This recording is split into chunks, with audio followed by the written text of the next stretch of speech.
pero no las he visto físicamente, ¿no? Esto es teoría.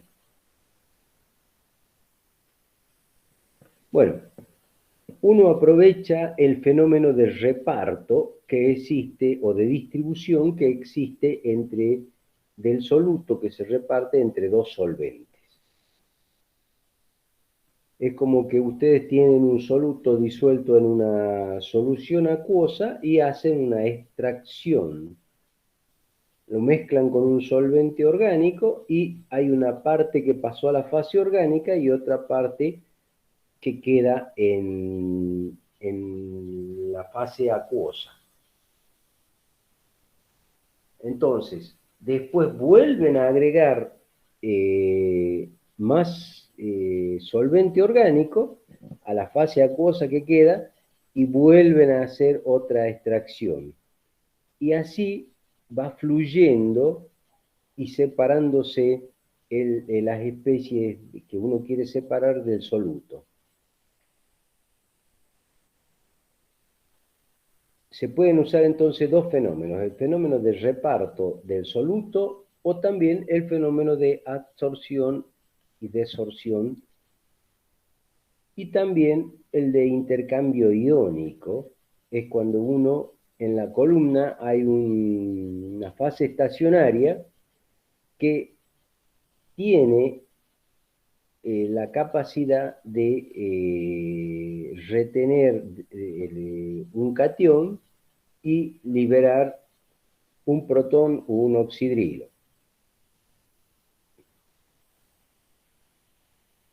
Entonces, en proporción al protón o oxidrilo que salga en la columna, uno puede saber la cantidad del catión que se retuvo. Por eso es intercambio iónico. Se libera un protón y se retiene un catión. O viceversa, se puede retener un anión y se puede liberar un oxidrilo. Entonces uno puede saber lo que se retiene en función de lo que se libera. Eso es un poco el intercambio iónico.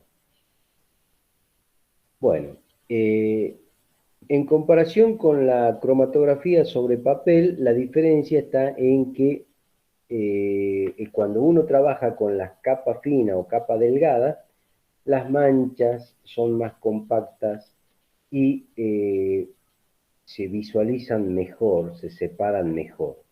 ¿Por qué? Porque estamos trabajando con partículas muy finas, apelmazadas, que sirven como soporte, como fase estacionaria, digamos.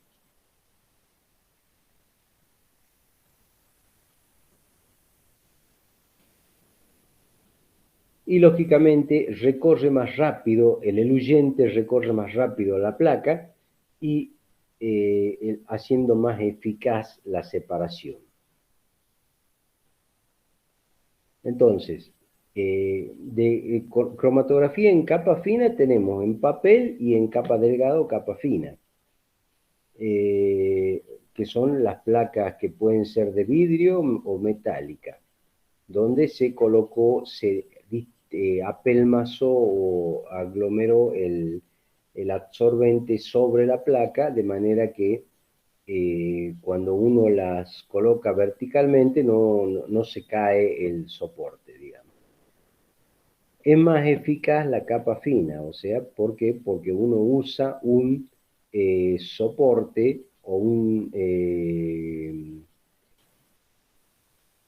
la fase estacionaria que va a soportar el soluto cuando el huyente lo recorre está constituido por un polvo fino de partículas uniformes que hace que después el líquido fluya con más rapidez y se separen mejor los solutos, las especies dentro de ese soluto que uno lleva ahí. Y el tiempo es menor. comparado con el papel, porque uno generalmente puede usar papel cromatográfico, que hay papel cromatográfico, o también puede usar el papel de filtro común. La diferencia es que el fabricante utiliza o trata de tener un papel, de obtener un papel de filtro con un cierto sentido del recorrido de las hebras de celulosas constituyentes del papel. Acuérdense que el papel está constituido por hebras de celulosa. ¿Qué son las hebras? Es como son finos hilos de celulosa.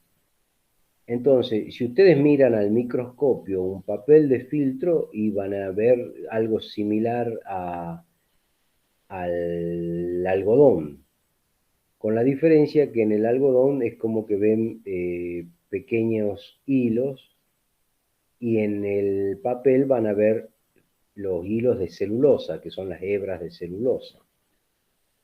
Eh, la diferencia entre el papel de filtro común y el papel de cromatográfico es que el papel cromatográfico, el fabricante le indica un sentido, le pone una flecha indicándolo el sentido en que se tiene que usar. ¿Por qué? Porque en teoría, en ese sentido, las hebras de celulosa van a trabajar con un recorrido más rápido y la separación de las manchas va a ser mejor y se va a visualizar bien. En cambio, en el papel puede ser que la separación sea buena, pero que la mancha sea irregular, más grande, más pequeña, con ese tipo de cosas. Pero ustedes lo vieron, lo trabajaron, y ya saben que se puede separar, pero no con tanta calidad como en un papel cromatográfico. Y si uno lo hace en una placa cromatográfica es mejor todavía.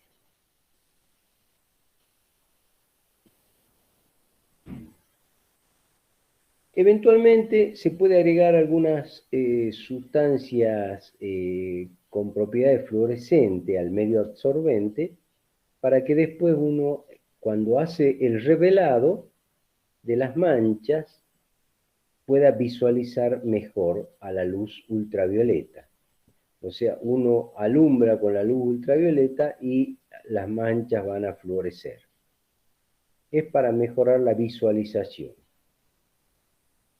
¿Cómo se prepara una placa cromatográfica?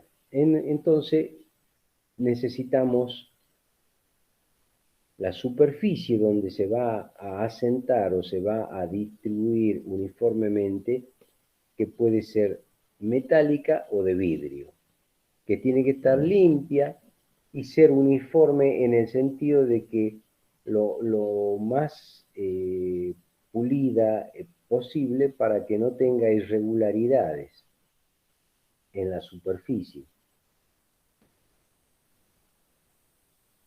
Y tiene que tener dimensiones como 2 por 20 centímetros o 10 por 20 centímetros, dependiendo de lo que uno vaya a trabajar. Si uno va a poner una muestra, va a tener una capa de 2 centímetros como mucho, y si va a comparar varias muestras, necesita un ancho de 10 centímetros o un ancho de 20 centímetros. Depende de eso también, de la cantidad de muestras y de cómo se distribuyen esas especies de la muestra a lo largo del recorrido.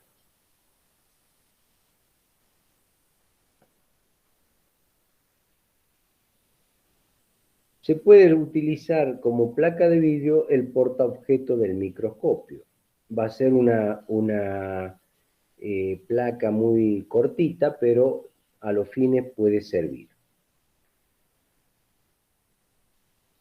uno prepara la papilla que va a distribuir, o sea que va a apelmazar y la coloca arriba del microscopio y la distribuye con una varilla de vidrio gruesa, haciendo rodar la varilla de vidrio sobre el portaobjeto.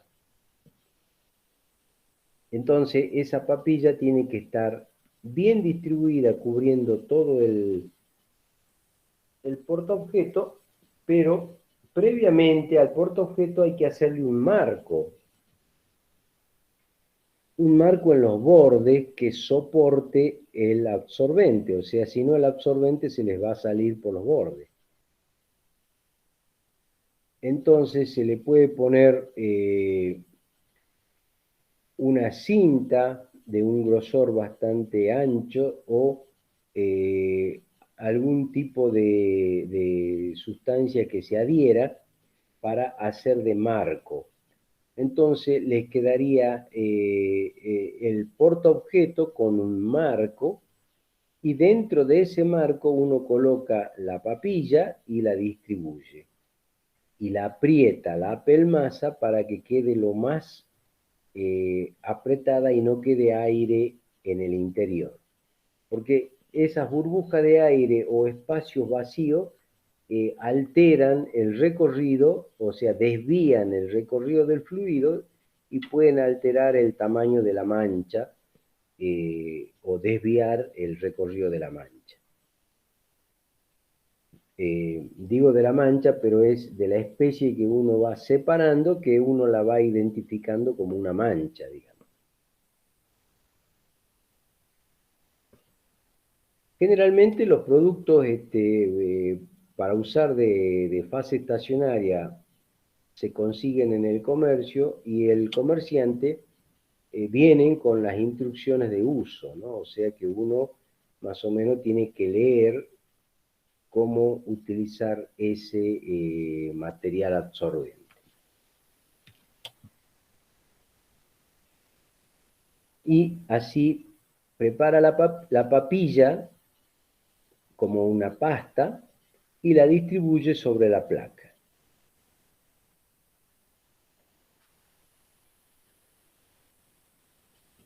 Como les decía, tengo que enmarcar el portaobjeto o el soporte de vidrio para que me quede como un recipiente plano donde yo pueda colocar la papilla y no se me vaya por los costados. Y luego distribuir la papilla dentro de ese marco y apelmazarla lo mejor posible con una varilla de vidrio, de manera que quede recta y uniforme toda la superficie de esa placa que yo construyo.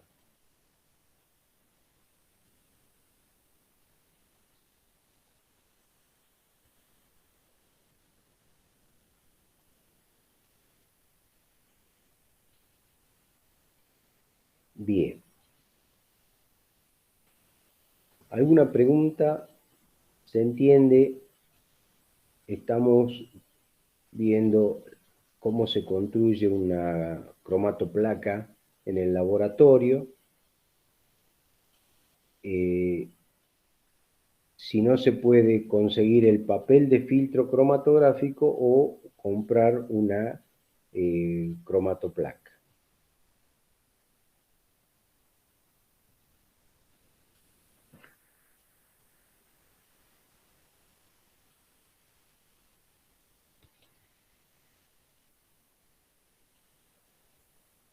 Bueno, lógicamente que hay aparatos específicos para la preparación de las placas cromatográficas.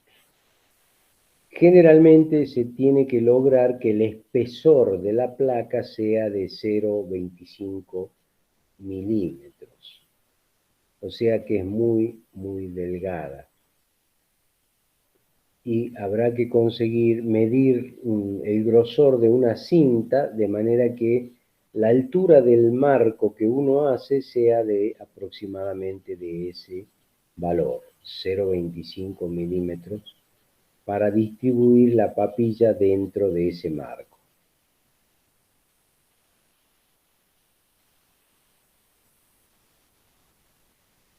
Y lógicamente no conviene que sea más gruesa la capa porque la separación no va a ser muy eficaz. Va a demorar mucho porque es más grueso, va a demorar en distribuirse a lo largo de toda la fase estacionaria, o sea, del soporte.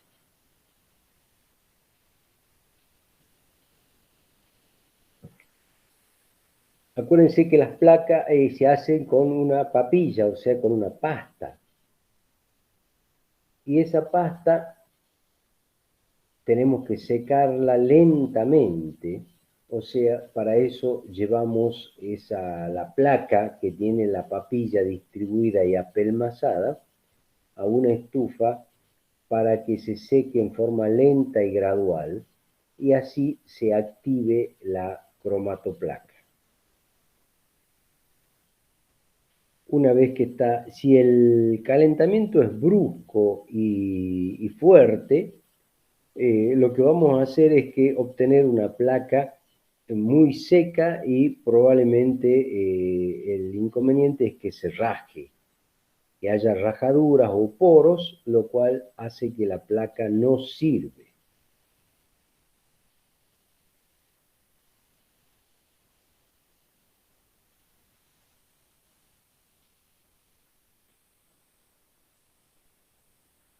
Bien, una vez que se las obtiene seca, compacta y uniforme después de la estufa, se la deja en contacto para que entre en contacto con el ambiente y no quede totalmente seca.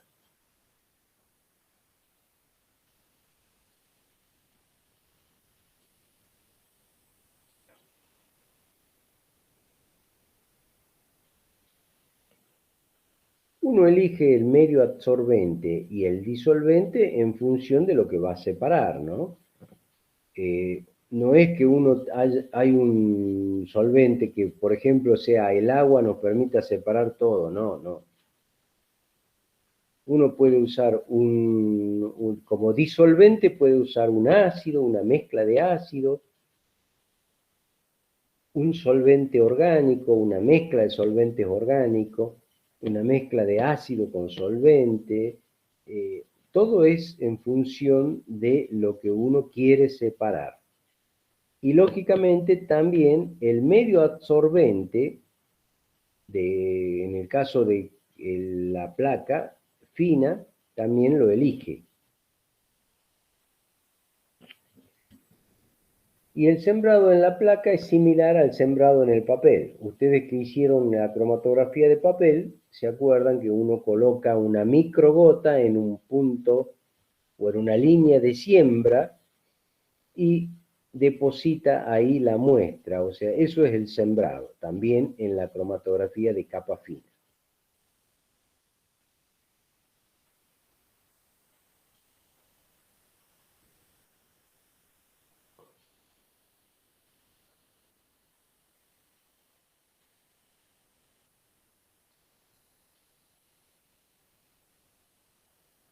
Y una vez que tiene la placa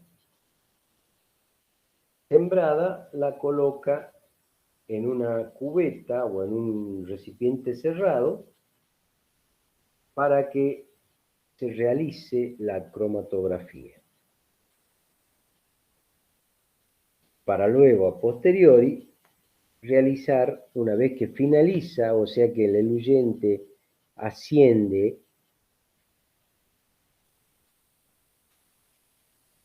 y llega al final, uno ahí puede retirar la placa y realizar el revelado. ¿Cómo se hace el revelado? Como ustedes lo hicieron, pulverizando la sustancia reveladora, usando un pulverizador.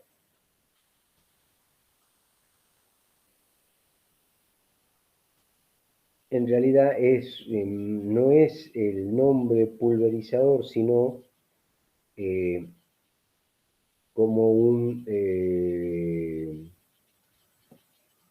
tendría que ser una lluvia del revelante,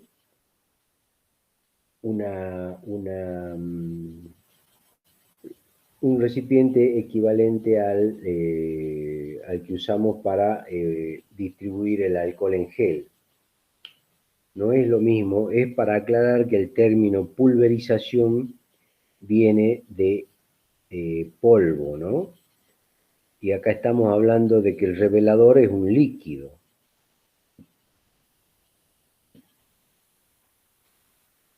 Entonces, lo que ustedes usaron no hicieron una pulverización, sino distribuyeron en forma de lluvia un líquido. Eso está claro, ¿no?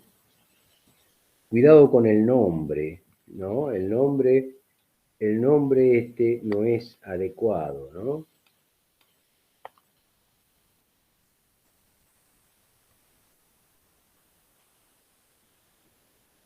¿Cuál sería el nombre adecuado?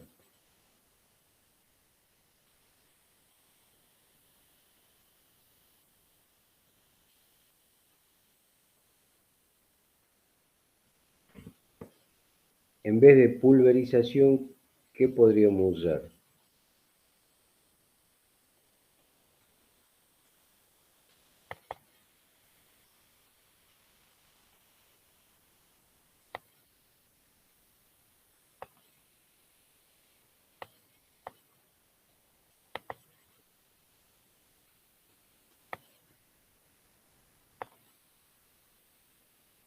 ¿Cuál sería el nombre adecuado en el caso del revelado? Y lo rociamos en vez de pulverizarlo, podría ser. ¿Cómo? No, no le escucho, señorita. Que rociamos el Claro, revelador. hicieron el rociado, pero ¿cómo llaman ustedes a los rociadores, digamos? Lo que hacen es distribuir en forma de lluvia un líquido, ¿no es cierto? Eso es la función del rociador, no de pulverizar, digamos, ¿no? Es para aclarar sobre un término nada más. El término pulverizar no es el adecuado. No sé si entienden lo que intento decir. Sí, profe.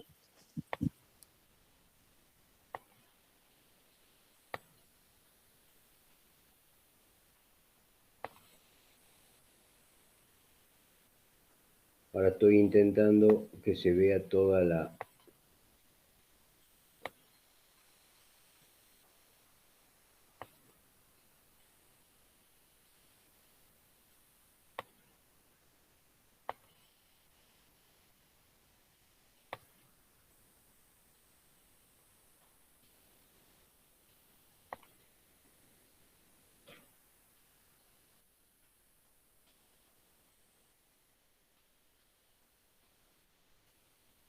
Bien.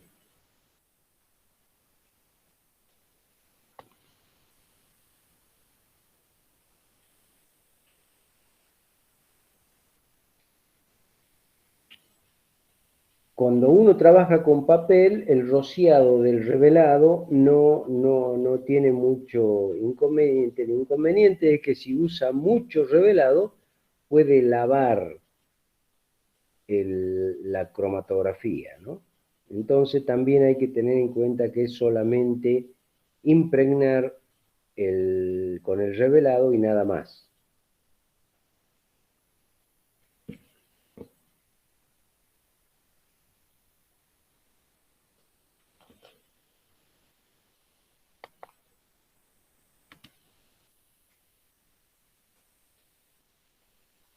Bien.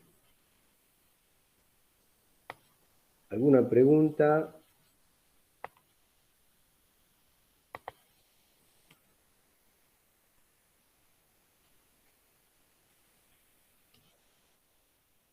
cromatografía en columna.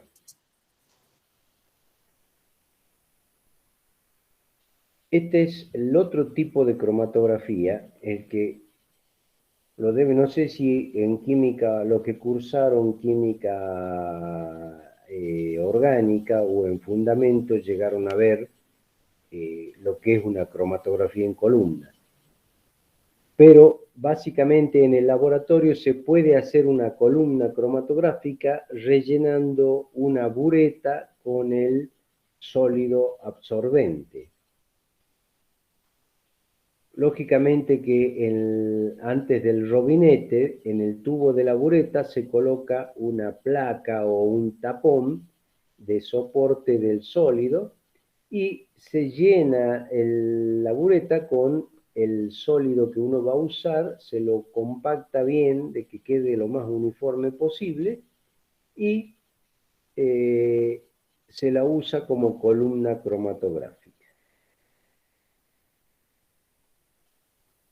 Entonces, según el tipo de relleno que tenga la columna, se la puede usar como intercambio iónico o absorción o desorción o reparto. Los materiales usados son gel de sílice, el más común, la celulosa, la celita y el Kieselguhr, que es el nombre comercial de las tierras de diatomea, de un producto sólido que se usa de color blanco para absorbente para este tipo de cromatografía. También la alúmina, el óxido de magnesio, el óxido de calcio y el carbón activado en algunas situaciones especiales.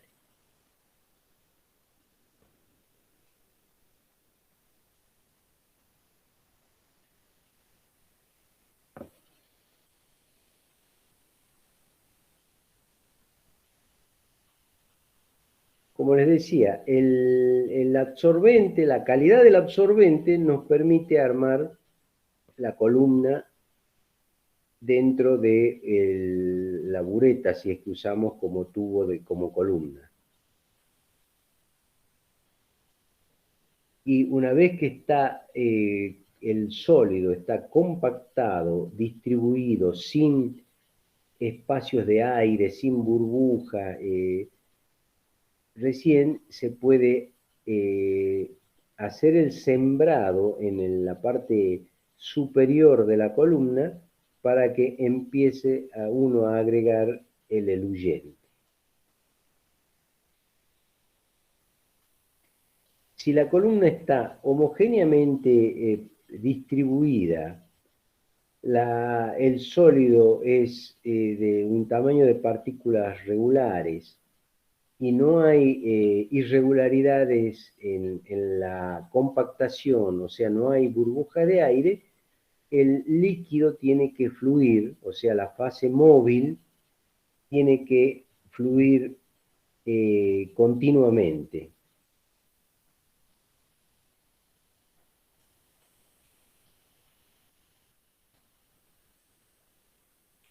Y bueno, y el tamaño de la columna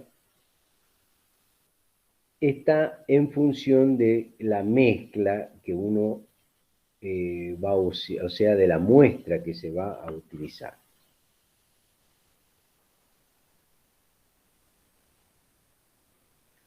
¿Cómo se arma la columna? Más o menos ya tienen una idea, o sea, toman una bureta que la tienen que tener limpia y seca y con una base, o sea, con un tapón de base, que lógicamente no tiene que ser impermeable, tiene que ser un tapón que puede ser en definitiva de algodón, que soporte el sólido. A los fines de soportar el sólido para dejar la parte del robinete que se pueda obtener el líquido que va saliendo. Domésticamente uno puede utilizar algodón para usar, pero lo ideal sería un disco de porcelana o de ese material, porcelana con orificio, o del material de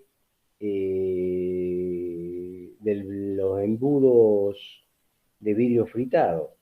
Ustedes no sé si vieron en la gravimetría, no sé si conocen los embudos de vidrio fritado.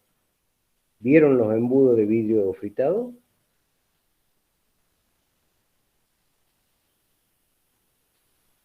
No, profe.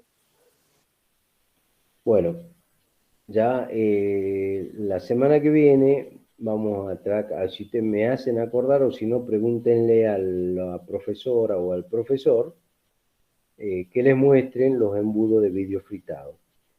Ahí se hace la gravimetría de níquel. Eh, Eso permite, con ese tipo de material, uno puede usar una pequeña porción de eso en forma circular y ponerla de soporte del sólido en la columna cromatográfica.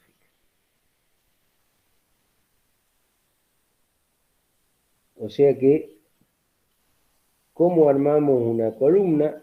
Armamos una columna con una bureta limpia y seca. Primero le colocamos un soporte 1 centímetro antes del robinete, o sea, del lugar por donde, de la llave donde se abre y se cierra la circulación de la bureta, para que ese soporte permite que se sostenga todo el sólido que uno va a colocar arriba y lo va a apelmazar. El agregado del sólido es lenta, gradualmente, y a manera que uno va agregando, va apelmazando, va tratando de que se distribuya y se apelmace, se compacte de forma uniforme.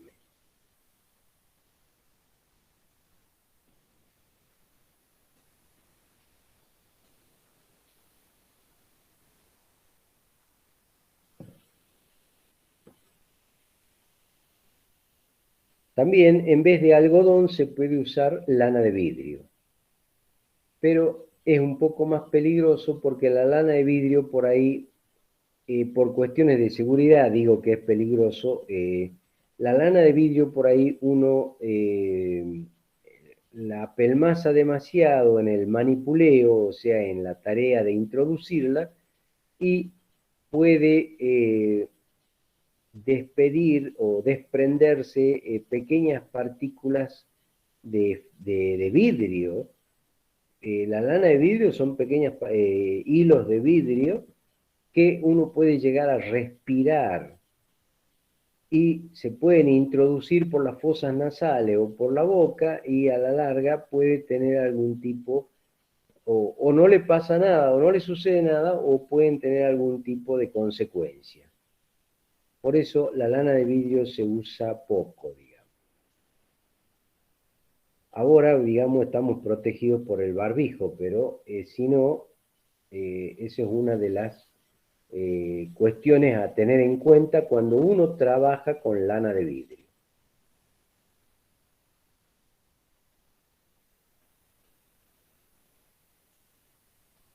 O sea, la función del soporte es retener el relleno, el sólido, en la bureta, pero tiene que dejar pasar el líquido, si no, se nos va a llenar el líquido en la bureta y nos arruina todo. El líquido entonces que uno agrega por la parte superior tiene que circular y salir eh, con el soluto que haya tomado a lo largo de la separación.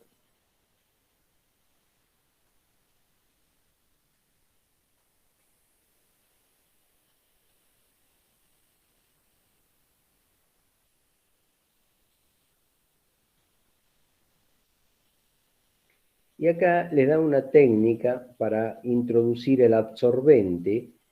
eh, es otra forma. Entonces uno hace previamente la papilla con el absorbente y el eluyente.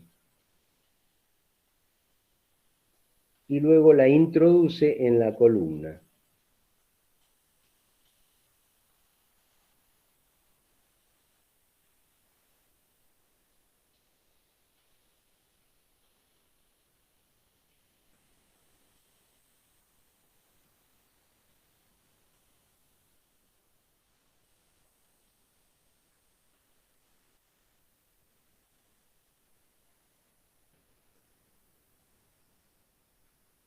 Bien, una vez que tenemos la columna preparada, podemos usarla, ¿ya? Entonces la tenemos que tener soportada verticalmente y nos preparamos para la siembra.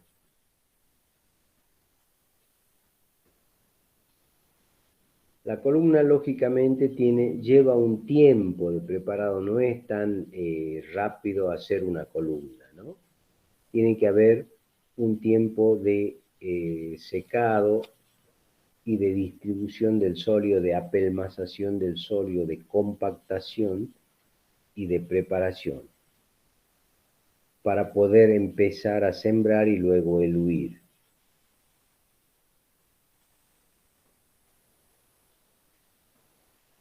Y cuando uno la arma con una papilla, o sea, con un líquido, tiene que abrir el robinete y dejar que el líquido que está en exceso o que está humedeciendo salga hasta que se seque. En algunas columnas y en otras columnas, bueno, usa el líquido como fase estacionaria y queda el líquido en la columna también.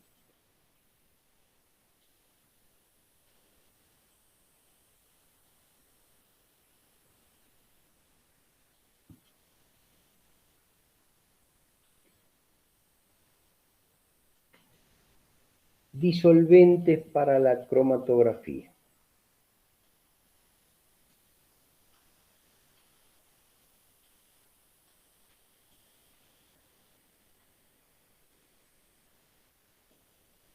Bien, la elección del disolvente es lo más importante porque uno tiene que elegir el disolvente adecuado, o sea que las especies que constituyen la muestra, o sea, el soluto, se disuelvan de forma diferente en ese disolvente. Y si con uno solo no es suficiente, se puede usar una mezcla de 2 o 3 disolventes para hacer lo que se conoce con el nombre del líquido eluyente.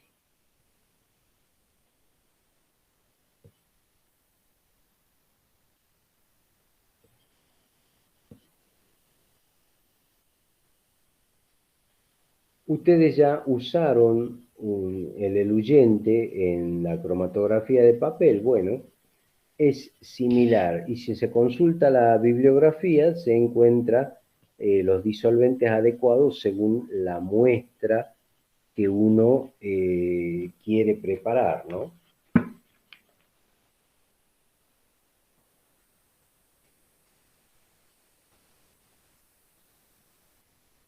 Ustedes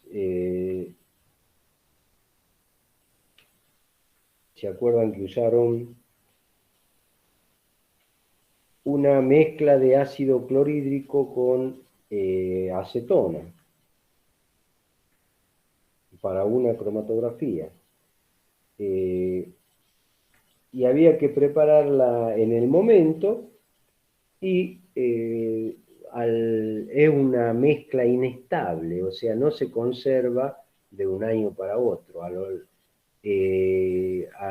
tiempo la mezcla se arruina, por lo tanto, eso también hay que tener en cuenta por una cuestión de costos, preparar el volumen de disolvente o de eluyente adecuado a lo que uno va, en un volumen adecuado a lo que uno va a usar, porque si no está arruinando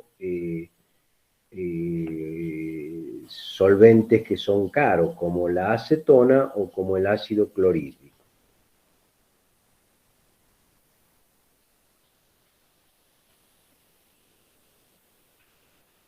Bien.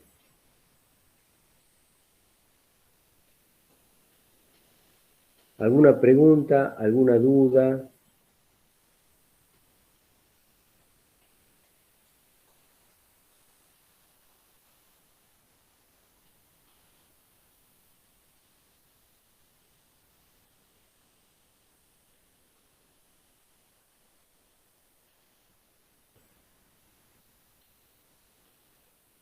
O sea, ya tenemos idea de cómo está la columna.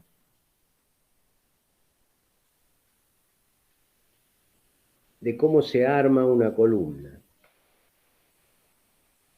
Ahora hemos visto cómo elegir el disolvente, que tiene que ser un disolvente, puede ser un solo disolvente o una mezcla de disolventes. Y lógicamente tienen que tener un grado analítico, lo que se conoce como grado analítico, o disolventes puros totalmente, porque no pueden impurificar la cromatografía o no pueden, las impurezas pueden perturbar la formación del color y la velocidad de recorrido del solvente a lo largo de la columna. Y también hay que ver la polaridad del disolvente a usar y la polaridad de la muestra que se absorbe. Acuérdense que la polaridad de un solvente está dada por la constante dieléctrica, ¿no?, del solvente. A mayor valor de la constante dieléctrica, más polar es el solvente. Por ejemplo, el agua es un solvente polar que tiene una constante dieléctrica de alrededor de un valor de 78, creo. El alcohol es menos, y así hay solventes no polares como el tetracloruro de carbono, el éter, el benceno, son solventes no polares.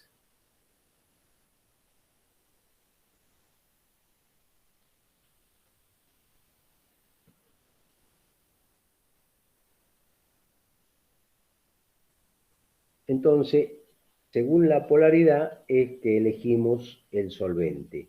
Y según elegimos el solvente según la muestra. Y acá tenemos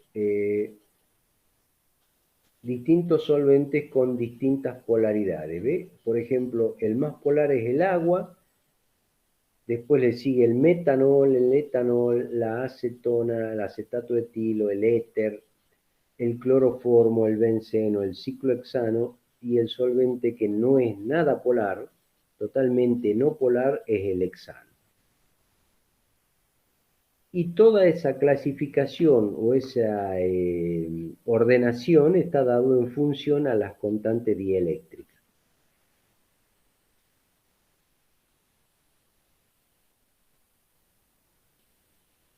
Y fíjense, dentro de estos grupos de solventes hay solventes muy polares y hay solventes no polares, pero también hay solventes que son aprópticos y própticos, o sea, que pueden desprender protones, como el agua, como el etanol, como el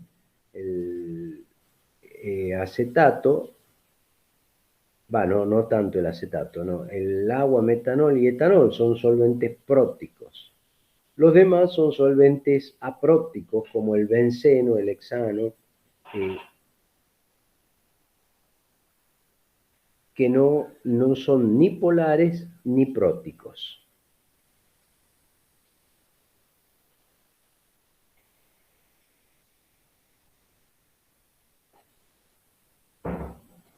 Bueno, cuando uno usa como absorbente el carbón activado,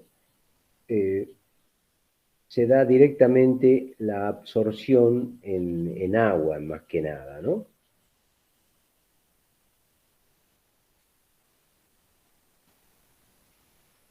Y como ejemplo, si uno quiere separar glucosa de maltosa, puede usar el agua directamente, pero eluyen las dos y separa la glucosa de la maltosa. Y con la mezcla etanol-agua recién puede separar la maltosa.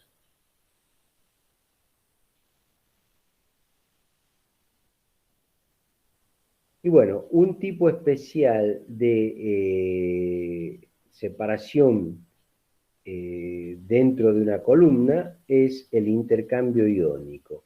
Acá no vemos colores, ni vemos distintos cambios en la columna. Simplemente tenemos un soporte sólido que tiene una característica que me permite intercambiar el catión por un protón o por un anión por un eh, oxidrilo.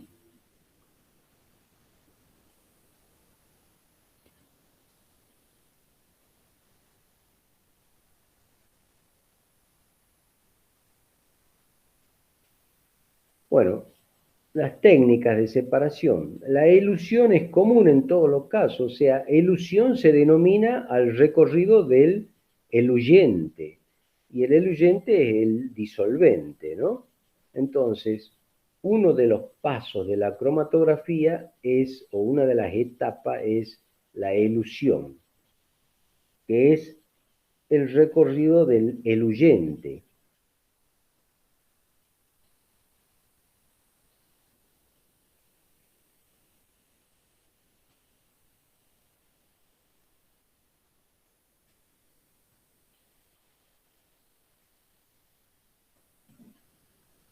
Cuando se coloca el eluyente en la columna, este va a fluir a lo largo de la columna, hay que tratar de que fluya en forma regular, y si la separación es por reparto, se va a ir, la parte que se disuelve o se distribuye en el eluyente, se va a ir separando de lo que no se disuelve. Y se va a ir, digamos, fluyendo a lo largo de la columna el eluyente con lo que está disuelto en el mismo.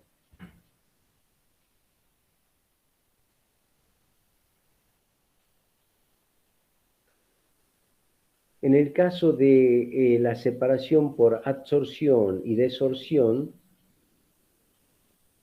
el eluyente puede llegar a eluir, o sea, una parte de los componentes de la muestra, y si no, con el segundo disolvente mejora la desorción, o sea, mejora la separación. O sea que previamente se colocó la muestra fue absorbida y luego se hace pasar el eluyente que actúa como desorbente. Y poco a poco entonces se va separando las especies del soluto que están absorbidas.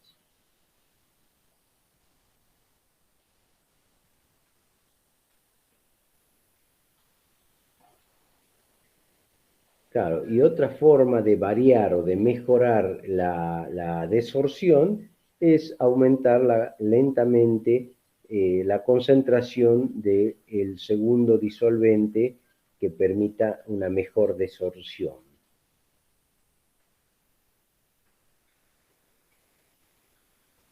Esto es básicamente la cromatografía por absorción-desorción. Fíjense que acá tiene que haber un sólido absorbente que absorba la muestra. Luego uno agrega el eluyente, que puede ser una mezcla de solventes que va desorbiendo la muestra del sólido en función de cómo se disuelve. y a lo mejor no alcanza con un disolvente y se necesita una mezcla de disolvente para realizar una mejor desorción.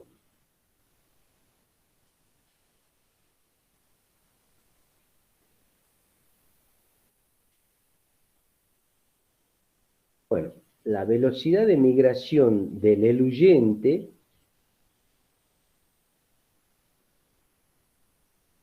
va a depender de la distribución en el equilibrio del soluto, de las especies del soluto.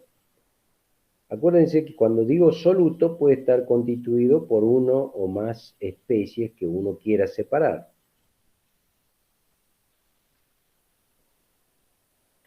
Depende cómo estén absorbidos. Si la absorción es fuerte en la fase estacionaria, va a ser más lenta la migración o la separación en la columna.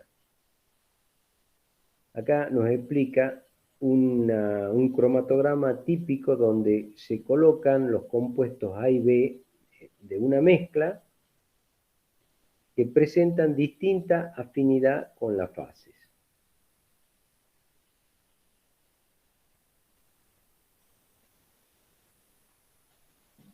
La sustancia A aparentemente es más afín en la fase móvil y va a eluir de la columna más rápidamente, o sea, a un menor tiempo que el compuesto B, que demora más porque es más afín a la fase estacionaria. O sea, va a estar más retenido por la columna.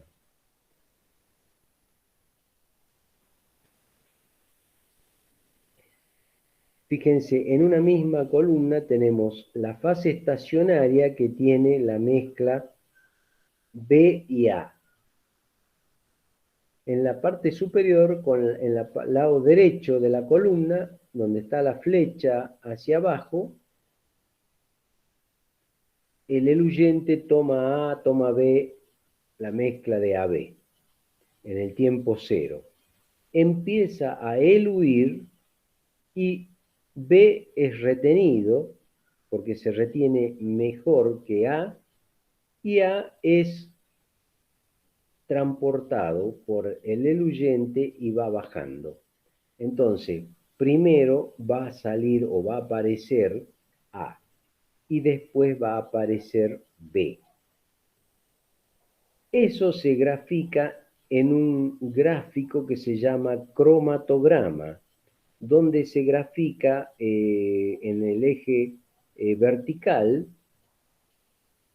depende del equipo, puede ser intensidad o depende del detector, altura de la banda, intensidad de la banda, y en el eje horizontal se grafican los tiempos de salida.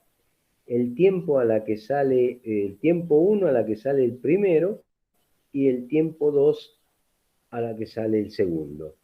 Esto es un esquema general básico de lo que es un cromatograma. En un equipo, en un cromatógrafo, también se obtiene este tipo de gráfico y como ahí las bandas son específicas de la especie que sale y bien controladas y bien medidas, uno puede calcular la concentración de lo que sale en función del cálculo del área de la banda, de la altura del pico, y así va utilizando una serie de variables que le permiten obtener mucha información de un cromatograma, como así también identificar de qué se trata. Bueno, básicamente entonces así actúa una columna de absorción-desorción. Acá es otro esquema de lo mismo. Tenemos la muestra de AB en la parte superior de la columna y el eluyente que empieza a fluir. A manera que el eluyente fluye, se empiezan a reacomodar tanto A como B de manera que, el que está más retenido o mejor retenido por la fase estacionaria se mueve más lentamente o queda, y el que está menos retenido avanza a lo largo de la columna hacia abajo por la acción del eluyente. De manera que cuando la separación es completa, tenemos que aparece desplazado hacia abajo una banda que contiene a la especie que está menos absorbida, o sea, la que se va a separar más rápido. Y así uno puede recibirla en un recipiente y esperar en otro recipiente recibir a B. ¿Se entiende lo que estoy diciendo hasta ahora?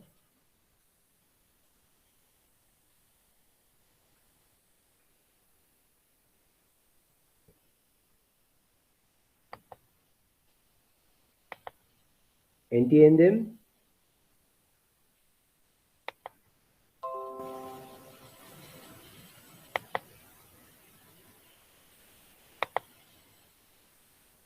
¿Hay alguna pregunta?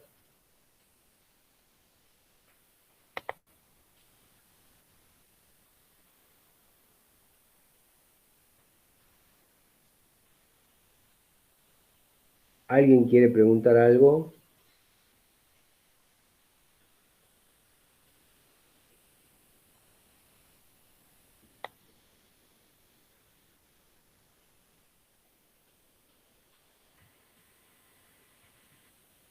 No, profe, sí se entiende.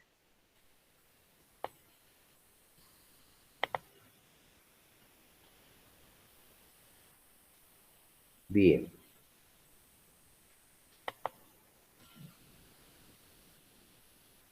Continuamos entonces.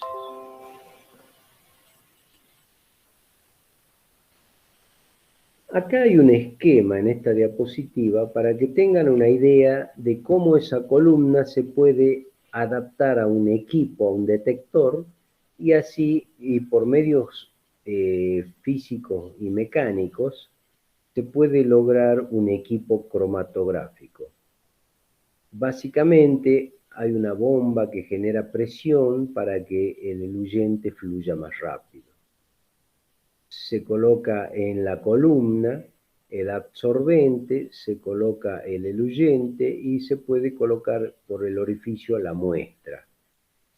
La muestra se puede colocar con una jeringa, se mide la cantidad de muestra y se inyecta la cantidad de muestra. Y se produce la separación cromatográfica. Antes de salir al tubo colector de las fracciones, pasa por una celda de detección donde recibe una radiación y va a un detector. Y el detector va al registrador donde se obtiene el cromatograma. Esto es una columna de alto rendimiento, o sea, con presión.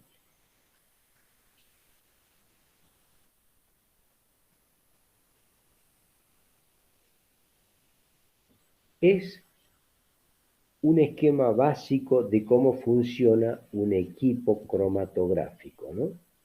Fíjense que hemos hablado de lo más básico en cromatografía, que es el papel, luego la capa fina o capa delgada, usando soportes de metal o de vidrio, y luego la columna doméstica en el laboratorio que uno puede armar con una bureta, y ahora llegamos al equipo básico. Este es un equipo totalmente básico, un esquema de un equipo que donde uno coloca la muestra y el eluyente elige el eluyente y obtiene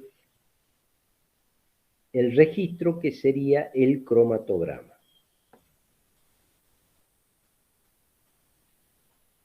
Bueno, una vez que uno recibe las fracciones, así como cuando uno hace el revelado en la cromatografía de papel y luego mide la distancia de donde llega el solvente puro y la distancia de la mancha, siempre partiendo de la línea de siembra, y luego hace el cálculo de la relación frontal, y ese número es, digamos,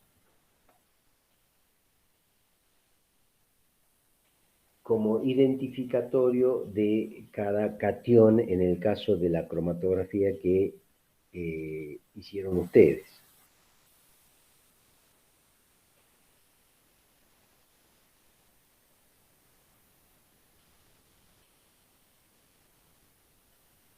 Una forma también es recibir la parte que se separa, que sale primero. Si es una parte líquida, uno va recibiendo el líquido. Y si no, puede tratar de obtener la columna, de sacar la columna sin desarmarla y fraccionar el cuerpo de la columna, o sea, cortar la parte de la mancha que quedó, que no, ve que la mancha queda ahí en la banda, queda coloreada, entonces trata de sacar la columna con mucho cuidado de manera que no se rompa ni se desmorone la columna, y luego corta el pedazo donde está la mancha. Y así puede obtener la fracción que tiene esa especie que uno separó. Y luego lo disuelve evapora primero el disolvente y luego extrae el componente con otro solvente para analizar y caracterizar el extracto de lo que uno separó.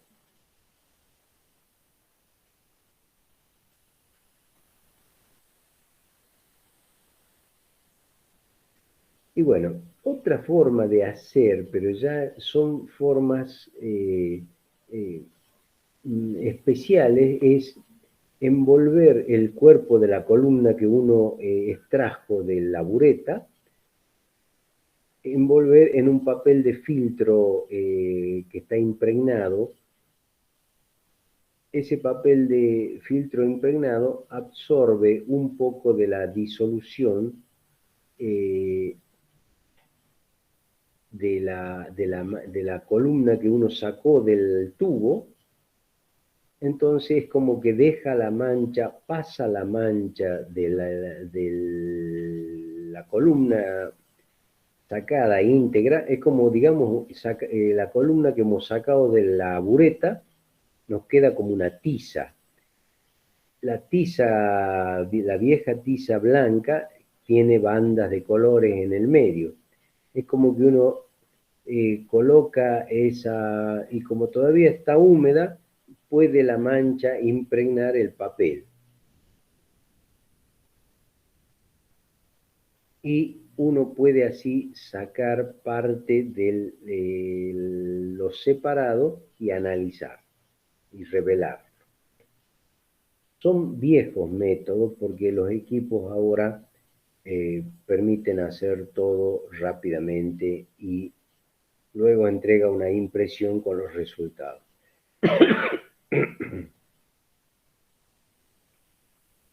Entonces, nosotros con los colores vemos la posición, sabemos quién sale primero y ya sea sacando el cuerpo de la columna, cortando ese pedazo del cuerpo y analizándolo, o impregnándolo esa parte de la columna a un papel de filtro y luego analizando la mancha en el papel, podemos saber qué es lo que se separó.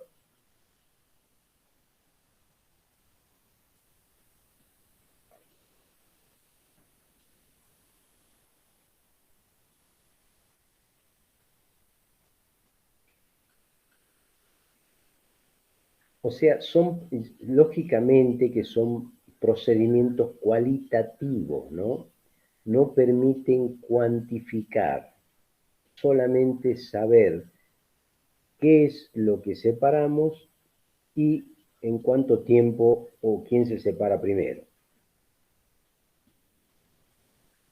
Y si no sabemos qué se separó, tratar de confirmar que se trata de algo que sospechamos. Y la última, la más común, es la técnica de elusión total, que consiste en sacar junto con el eluyente cada uno de los componentes de la mezcla a separar. Entonces, el único riesgo que el eluyente también contiene varios componentes. Entonces, ahí tiene uno un problema. Tiene que pasar con ese líquido a otra columna para separarlo, lo cual lleva mucho tiempo.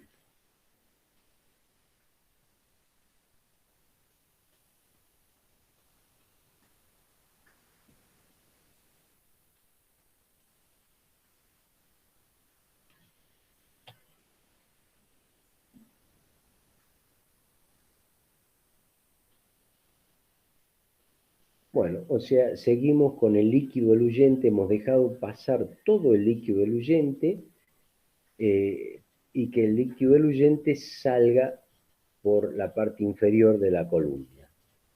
Y luego tenemos que, si es visible la fracción, bueno, uno la separa, pero si no es visible pueden estar mezclados. Entonces empezamos a fraccionar en volúmenes conocidos el eluyente a manera que sale de la columna.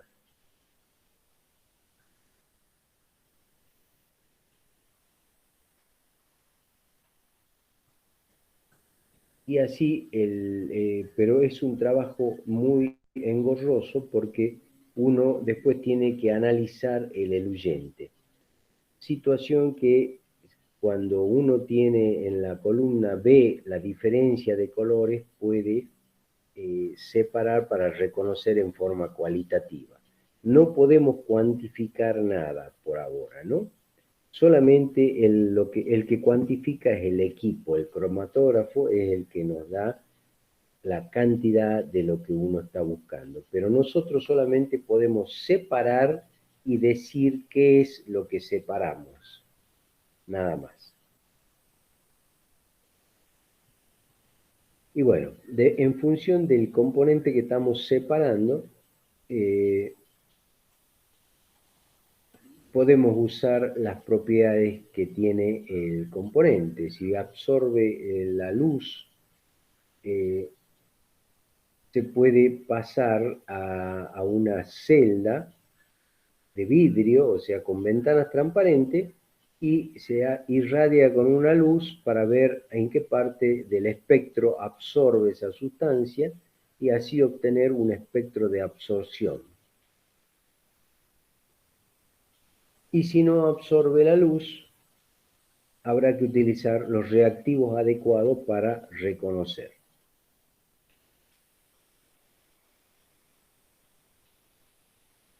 Una técnica de separación también particular, nada más que en vez de usar el efecto de gravedad o de las propiedades físicas de absorción o desorción y reparto, y o reparto, es la electroforesis, que utiliza un campo eléctrico como fuerza separativa. Es más práctica y más útil en la separación de proteínas. Se usa mucho ahí. Acuérdense ustedes que las proteínas son cadenas donde cada eslabón de la cadena, o sea, son polímeros, son cadenas largas, son moléculas de alto peso molecular. Y esa cadena, cada eslabón de esa cadena es un aminoácido. Los aminoácidos son los ácidos alfa-aminocarboxílicos, o sea, son compuestos orgánicos que tienen la propiedad de ser anfóteros, tienen un grupo ácido y un grupo amino en la molécula, un grupo ácido orgánico, o sea, un grupo carboxílico y un grupo amino. Entonces puede tener comportamientos diferentes. Ahí tienen como ejemplo de aminoácidos. A su vez, los aminoácidos pueden ser esenciales y no esenciales. Y fíjense, ahí tienen el equilibrio del aminoácido, la glicina, un aminoácido sencillo, se puede desprotonar el ácido, pero el protón es tomado por el extremo de la cadena y pasa a ser una amina protonada. Lo mismo ocurre con la alanina. El otro aminoácido importante se desprotona, o sea, el protón del ácido carboxílico se ubica en el nitrógeno que tiene 2 electrones disponibles. Ese es el equilibrio en los aminoácidos. O sea que son muy polares. Ahí nomás pueden observar que son muy polares. Por lo tanto, podemos empezar a sospechar el comportamiento que van a tener.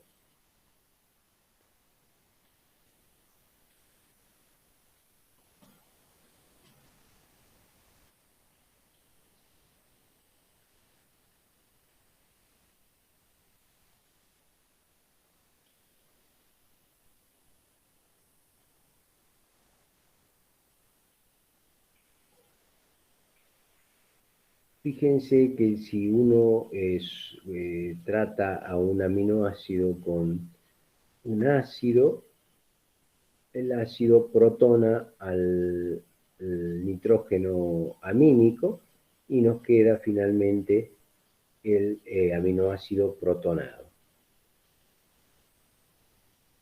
que luego va a actuar como un ácido diprótico. Va a tener, por lo tanto, 2 constantes ácidas, ¿no?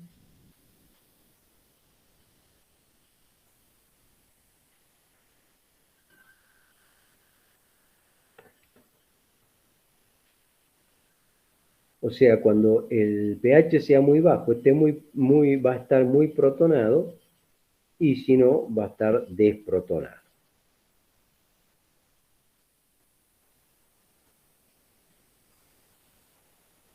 ¿Por qué vemos esto? Porque a distintos valores de pH va a haber equilibrios diferentes. A pH muy alcalino, bueno, estará desprotonado totalmente. Y predominarán una especie sobre otra.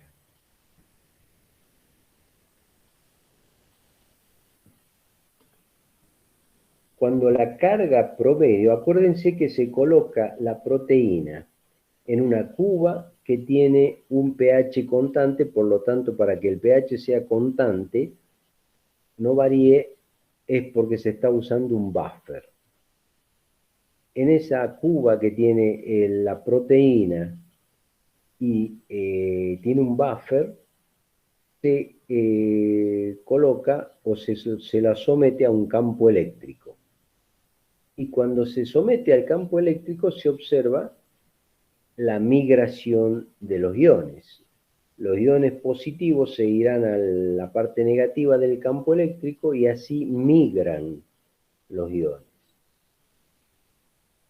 Entonces, cuando la carga promedio del sistema es nula, cuando no tiene carga, al pH en el cual el sistema no tiene una carga ni positiva ni negativa, o sea que es nula, se denomina punto isoeléctrico, o sea que es el pH en el cual la carga es nula.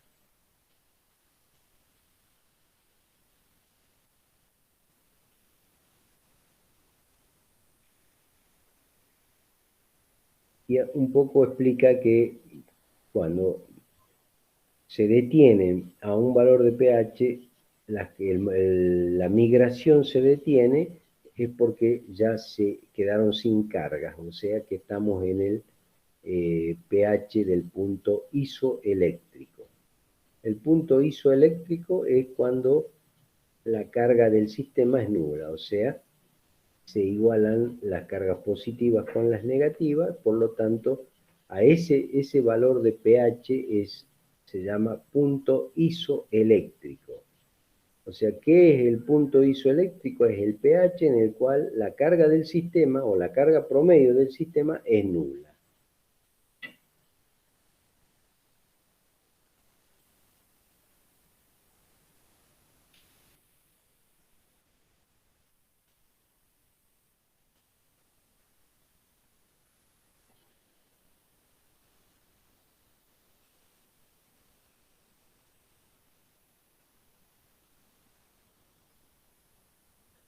Bueno, lo que dice acá es un poco, explica que cuando estamos bajo los efectos del campo eléctrico, el movimiento de los iones positivos y negativos va a generar lógicamente una variación de pH en función de esa velocidad de migración, de esa migración, que es lo que se denomina un gradiente de pH, o sea que va a haber un pH diferente en función de la cantidad o del movimiento de los iones.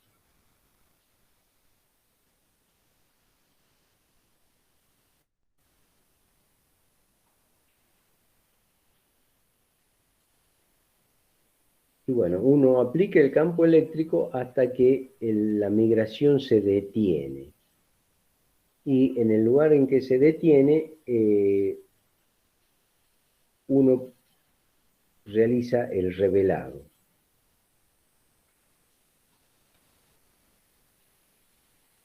A ver, disculpen, no sé qué sucedió. Nos fuimos de golpe abajo.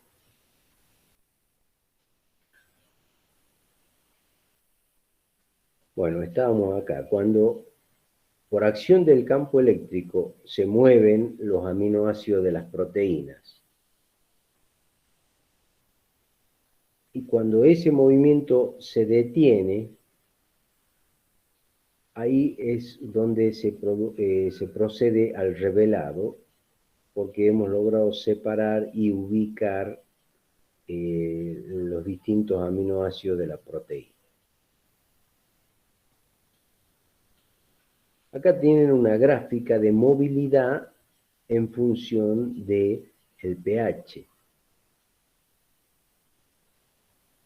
Para una especie, que es la proteína, es la lactoglobulina, proteína de la leche.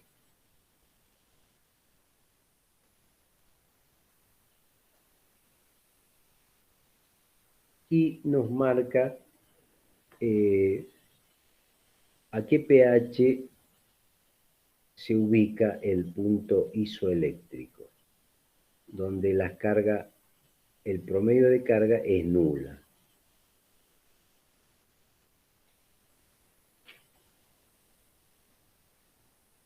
Esto es un esquema de un equipo de electroforesis donde, fíjense, es una cuba. La cuba tiene la solución reguladora y la placa donde se realiza la separación y está la muestra de proteínas.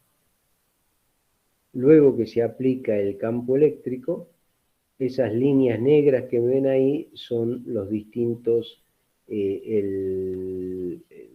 la migración de los distintos aminoácidos.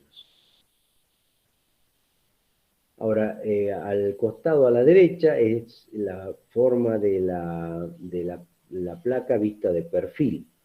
El primer gráfico de la izquierda es visto de frente y en el segundo gráfico visto de perfil tenemos que el soporte está dentro de dos placas de vidrio, que todo el sistema está sumergido en la solución buffer y es sometida a la acción de un campo eléctrico.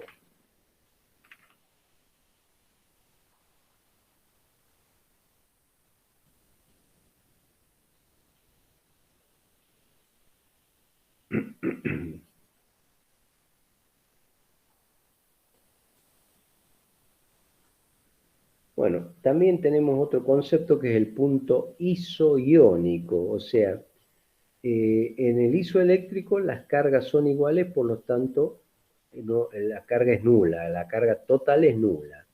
Y en el punto isoiónico es el pH en el cual la carga positiva es igual al número de cargas negativas. O sea, la cantidad de iones positivos es igual a la cantidad de iones negativos. O sea que los dos, tanto el punto isoiónico como el punto isoeléctrico, son valores de pH. Uno, en el punto isoiónico, las cargas positivas se igualan a las cargas negativas. Es el pH en el cual las cargas positivas se igualan al número de cargas negativas. Y en el isoeléctrico es el pH en el cual la molécula, cuando está sometida a la acción de un campo eléctrico, no se mueve. ¿Por qué no se mueve? Porque la carga neta es nula.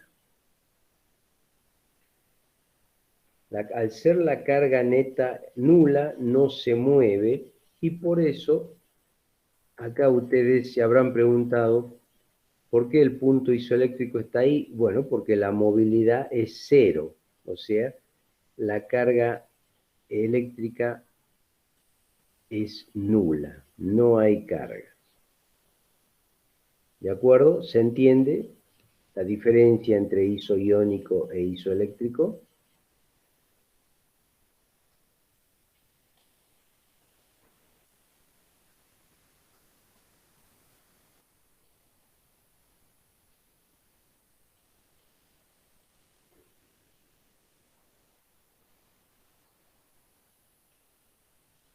Ahora sí entramos específicamente a intercambio iónico.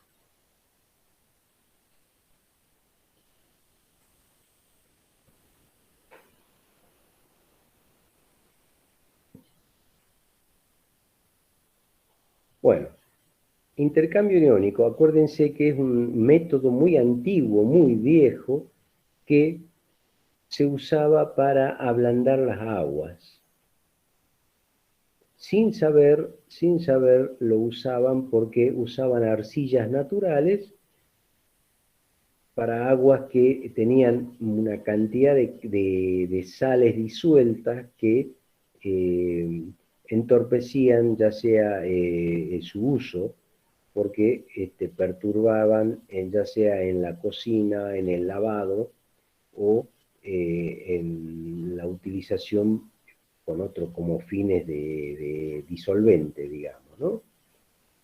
Entonces, se dieron cuenta que al ponerlo en contacto con un tipo de arcilla o de tierras naturales, eh, esa agua mejoraba, digamos. ¿Por qué? Porque dejaba una cantidad de sales en las arcillas o en las tierras naturales, que es lo que se denomina ablandamiento del agua.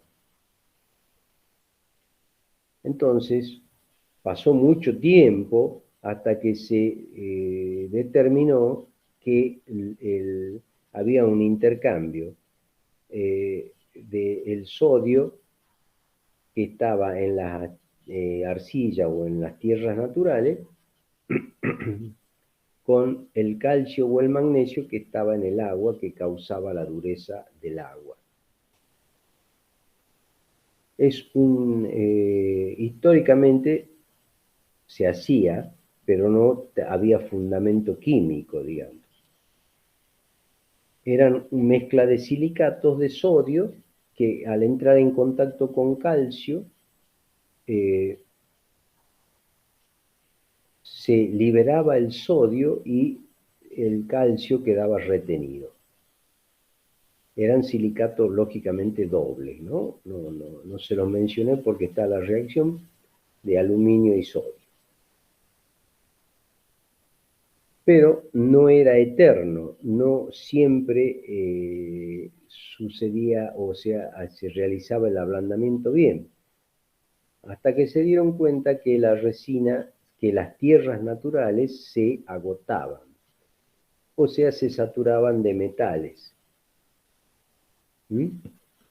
Pero ¿qué pasa? Con el tiempo llegaron a la conclusión de que si le agregaban sal común, o sea, saturaban con sodio, se liberaba el calcio y el magnesio y volvía a activarse esa arcilla.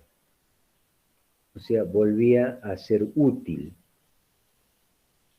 Entonces, se concluyó que cuando se agota, se inactiva, es porque estaba saturada de calcio. Y cuando se vuelve a tratar con iones sodio, nuevamente vuelve a activarse y puede ablandar nuevamente el agua dura. Entonces, eso es lo que se conoce básicamente como intercambio iónico. Existen otros productos naturales que tienen esas propiedades, como son algunas algas marinas que retienen el potasio, o si no, otras el sodio.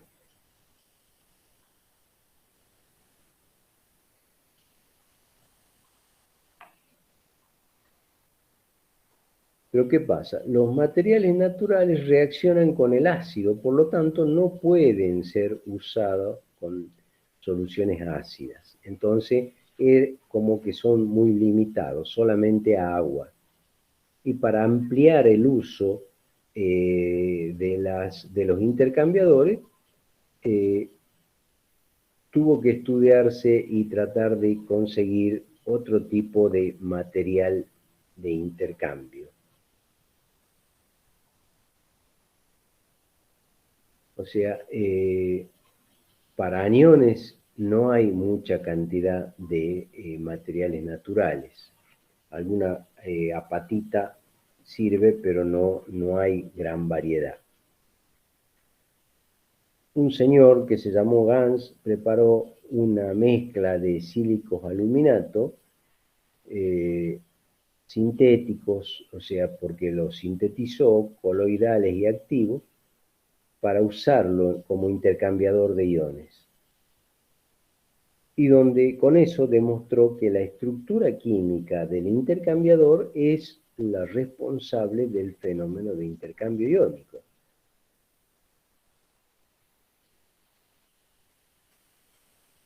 Por lo que no era necesario tener una estructura cristalina específica, sino una estructura química, digamos.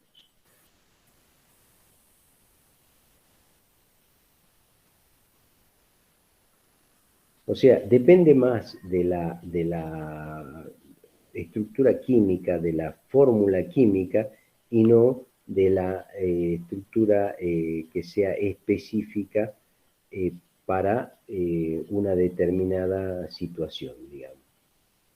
Una estructura química puede servir para varios ácidos y no que haya una estructura cristalina para un ácido sí y para otro no. A eso se refiere.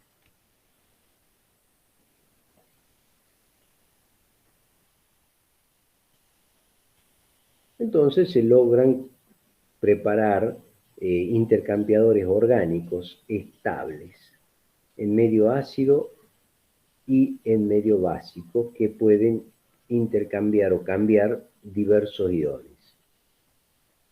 Por lo tanto, un producto natural como el lignito lo somete a una sulfonación, o sea, la incorporación de grupos sulfónicos, originan compuestos insolubles que tienen la capacidad de intercambiar protones. O sea, los protones están en el grupo sulfónico que está en la cadena del lignito.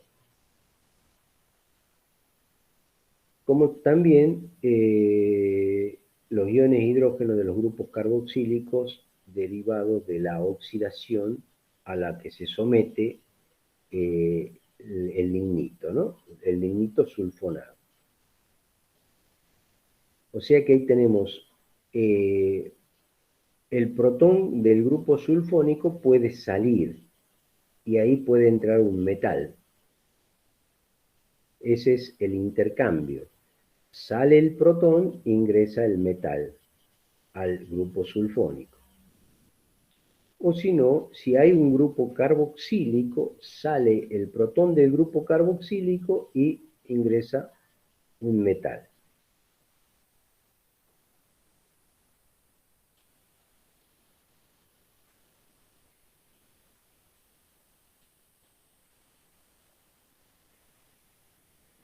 Entonces, se pueden obtener dos grupos funcionales activos para intercambiar iones.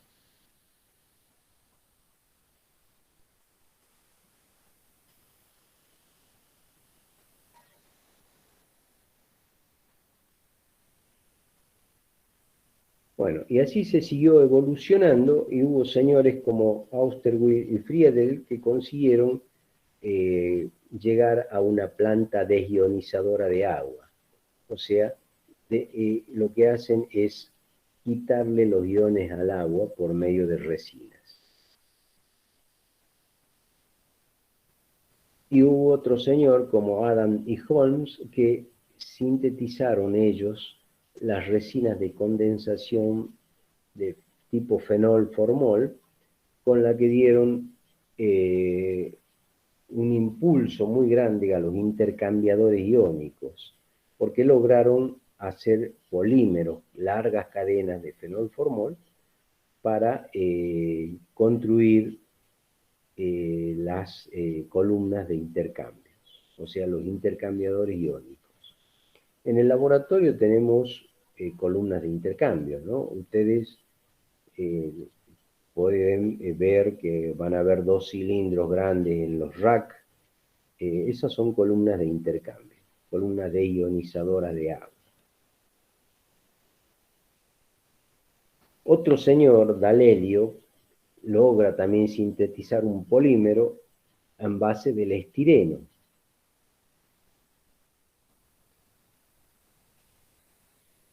Y así llega a otra resina de intercambio iónico.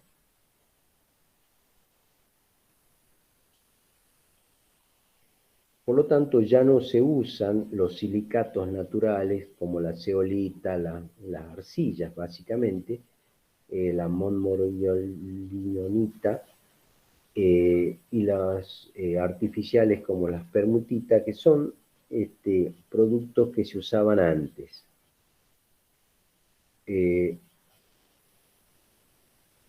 Los más conocidos en el comercio son la amberlita, la natrolita, el Dowes, son las que se consiguen, pero cada vez están evolucionando más, por lo tanto se logran mejores resultados con el intercambio iónico. Todos son polímeros orgánicos, macromoléculas orgánicas, o sea, son moléculas muy grandes con estructura de gel que tienen grupos activos para intercambiar los iones inorgánicos.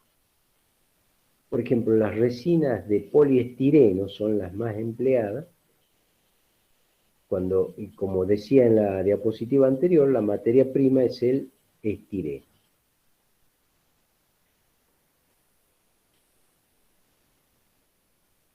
Y otro tipo es la de Friedel-Crafts, usando la reacción de condensación de Friedel-Crafts del etileno con el benceno, que posteriormente se deshidrogena para lograr un polímero que tiene propiedades intercambiadoras, como el divinilbenceno, cuya fórmula, parte de la fórmula está ahí. El grupo pH es un grupo fenil y tiene dos grupos vinilos a ambos lados. Acá dejaríamos entonces. ¿Hay alguna pregunta, alguna duda?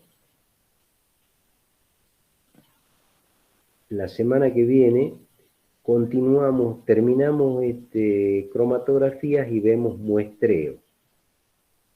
Y ahí si Dios quiere, terminamos. Si mal no recuerdo, creo que no me queda nada. Completamos el programa.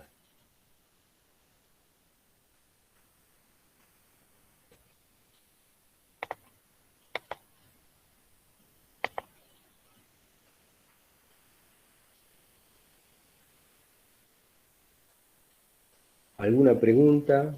¿Alguien quiere decir algo? ¿Alguien quiere preguntar algo?